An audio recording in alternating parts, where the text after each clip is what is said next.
Продолжуваат средбите со граѓани на тимовите на ВМРО-ДПМНЕ. Тука сме да ги слушнеме барањата и потребите на граѓаните, но и да одговориме на сите прашања кои ги има локалното население, изјави Лилјана Кузмановска по синоќишните средби во општина Могила. Како изминатиот викенд, така и овој сме помеѓу населението.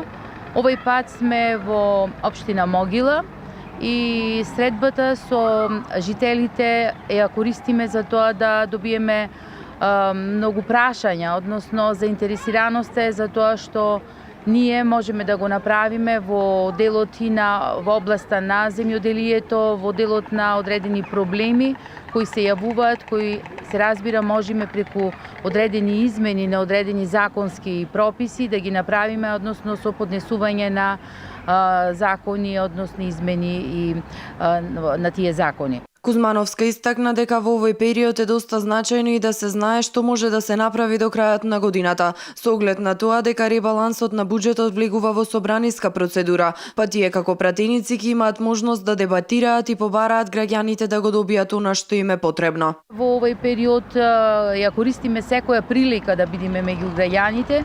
Сега е уште повеќе важно со тоа што во процедура собраниска влезе и ребалансот на буџетот, па сакаме и непосредно од граѓаните да добиеме информација што е потребно во тие општини, односно што и може да се направи до крајот на годината. Средбите со граѓаните од сите населени места продолжуваат и во наредниот период. Од партијата велат дека преку тимовите кои се на терен, ВМРО-ДПМНЕ внимателно ќе следи се што се случува, ќе нуди решенија и идеи и ќе им помага на граѓаните каде што власта ќе остане глува.